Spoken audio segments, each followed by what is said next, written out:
আসসালামু আলাইকুম সবাইকে। আজকে আপনাদের সাথে আমি এই গলার ডিজাইনটি শেয়ার করব। তো এখানে আমি জামার সামনের পার্টটি নিয়ে নিয়েছি, এদিকে আমি নিয়ে নিয়েছি 2.25 ইঞ্চি। যেহেতু আমি গলাতে পাইপিং করব তাই এখানে 2.25 ইঞ্চি নিয়ে নিয়েছি এবং লম্বার দিকে 5 ইঞ্চি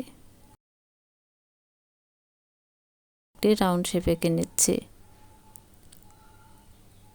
তারপর আমি এই বরাবর কেটে দিব। তো দেখুন আমার কেটে নেওয়া হয়ে গিয়েছে, একটি রাউন্ড শেপ গলা তৈরি হয়েছে। এবার এখানে আমি পাইপিনের কাপড় নিয়ে নিব গলায় দেওয়ার জন্য। আড়াআড়িভাবে কাপড় কেটে নেবেন আপনারা। এখানে যেহেতু আমার আড়াআড়িভাবে টুকরা কাপড় ছিল তাই আমি শুধু 1 ইঞ্চি করে 1 ইঞ্চি পরিমাণ নিয়ে কেটে নিচ্ছি। তো এটি এখন আমি জামার গলাতে পাইপিং লাগিয়ে দিব 2 ভাঁজ করে। জামার সামনের পার্ট থেকে এভাবে রাউন্ড করে সেলাই দিয়ে নিব। তো আমি এভাবে রাউন্ড করে সেলাই দিয়ে নিয়েছি এবং এটিকে মুড়িয়ে আরও চিকন করে আরেকটি সেলাই দিয়ে দিব, যাতে অল্প একটু কাপড় দেখা যায়, একদম চিকন পাইপিং তৈরি হবে। তো দেখুন আমি দুটি গলাই একইভাবে করে নিয়েছি, এরকম চিকন পাইপিং হবে। এবার আমি গলার ডিজাইনটি করার জন্য একটি পাতার শেপ এঁকে নিব। তার জন্য আমি প্রথমে বক্রম নিয়ে নিয়েছি, এটির লম্বা হবে 3.5 ইঞ্চি।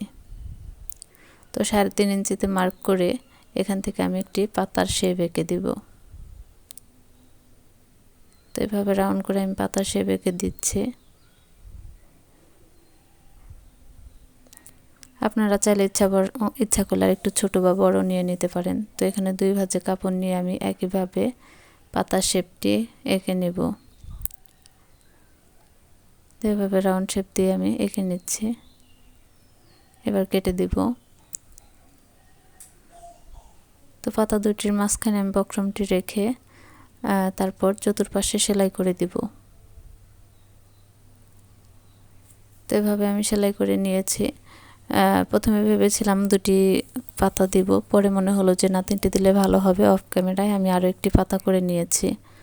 এভাবে চক দিয়ে মার্ক করে দিতে হবে, সমান সমান যাতে হয় সেজন্য আমি অপরটিতে ছাপ দিয়ে নিয়েছি। এবং এগুলো আমি সুই সুতা দিয়ে হাতে সেলাই করব। আপনারা চাইলে পাতার শেপগুলা সেলাই মেশিনেও করতে পারেন। আর এদিকে আমি আড়াআড়িভাবে কাপড় কেটে নিচ্ছি 1 ইঞ্চি পরিমাণ, বা স্কেল দিয়েও করে নিতে পারেন। এটি পাতার চতুর্পাশের যে পাইপিংটা সেটার জন্য। তো প্রথমে একইভাবে গলার যেভাবে পাইপিং লাগিয়েছি সেভাবে এদিকে একটি রাউন্ড শেপ করে সেলাই করে নিতে হবে। তারপর আরেকটি ভাঁজ দিয়ে উপর দিয়ে আরেকটি সেলাই করে দিতে হবে, তাহলে খুব সুন্দর একটি পাইপিং তৈরি হয়ে যাবে।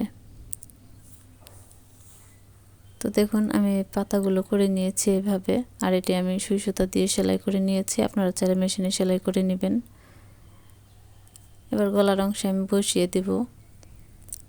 প্রথমে একটি ভিতর দিয়ে দিব এবং গলার এই বরাবর আমি সেলাই করে দিব এবং অপরটি এই পাশে চতুর্পাশে সেলাই করব এবং আরেকটি এদিক কোনাকুনি করে সেলাই করে নেব। তো আমি এখানে সেলাই করে নিয়েছি।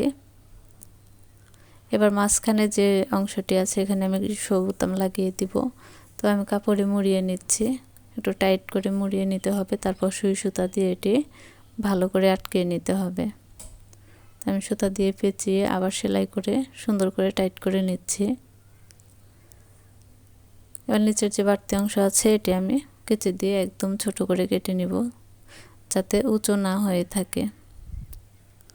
এবার এটি আমি সুই সুতা দিয়ে এখানে বসিয়ে দেব।